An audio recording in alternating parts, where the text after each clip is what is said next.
Hey, it's Phil Stein here, back in my hometown, Greenwich Village. I'm staying in the middle of Saint Vincents Triangle. Yep, the triangle. And behind me here, this white mesh grill is the AIDS Memorial. This is a memorial to over 100,000 New Yorkers who died over the year of AIDS. And why is it here? It's very apropos, because in front of me, behind you, is the old site of Saint Vincents Hospital. Now they're luxury condominiums. But during the 80s, when the AIDS epidemic was at its height, its peak, St. Vincent's took in many AIDS patients.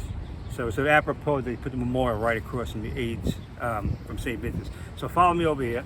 Oh, it's also Father's Day today. Imagine me, I'm working on Father's Day, but I enjoy doing this, so why not? Because on Father's Day, you do what you want to do. And this is what I want to do, so I'm doing it. So coming up here on my left, you're going to see what is considered one of the ugliest buildings ever built in New York. The O'Toole building. It was built in 1964 for the Maritime Union. So if you look at the architecture, it looks very nautical. And over the years, it was the doctor's offices. Now it's our emergency room. So this is the trade-off. When they closed St. Vincent's in 2010, a few years later, they opened a nice fancy emergency room. It's a great emergency room. I've been there a few times. So that was the trade-off. Also this park came about after they closed St. Vincent's. So St. Vincent's Hospital existed for over 160 years. In 1912, they took them to survive the Titanic. Right? Remember he talked about the Titanic landing down the Hudson River, the Carpathia landing? These were the survivors are brought. Also, on 9/11, this was the closest trauma ward to the 9/11 site. So Tuesday, 11th, it was chaos here. All these ambulances and gurneys out here. Well, I was here the next day, Wednesday, September 12th, and it was very strange. It was very calm.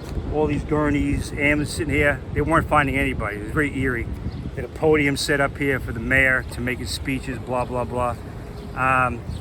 2010, April 2010, St. Vincent's closed, and then Rudin Management bought the property for $240 million and turned it into luxury condominiums. So that's sort of the story of St. Vincent's. I'm sure I'm going to get a lot of feedback on the Facebook page of why St. Vincent's closed. And all of a sudden, it took years, it didn't happen overnight, but they went into debt, hundreds of millions of dollars in debt, and then they closed, and now we got this. All right, it's letter time. I got this letter the other day from this woman in California. She says, "Dear Mr. Stein, there are very few genuine heroes out there, and you are definitely one of them. You seem the type that doesn't like to draw attention to yourself. You come across as modest, humble." There's some truth in that. "I found out about your wonderful charity, Upgrade for America, from a friend of a friend. My daughter is a junior at Beverly Hills High School. It's considered one of the richest school districts in America. The problem is, we are just working class people, just getting by. When my daughter started school this past fall, her phone was an iPhone 8. Every day she would come home from school crying because all her fellow students were making fun of her old phone. Within a few days of contacting you, you sent the money for an upgrade to an iPhone 11. She's happy now, her grades are good. Thank you. God bless you. Forever grateful, Muffy Wilson." I'm glad I can be of service. It's nice when you get letters like this, helping people. I had this charity going for 10 years. I started about 10 years ago. I can't tell you how many kids I've upgraded.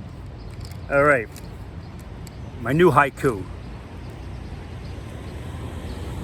Life gives you lemons. Toss them into the garbage. Mangoes are sweeter.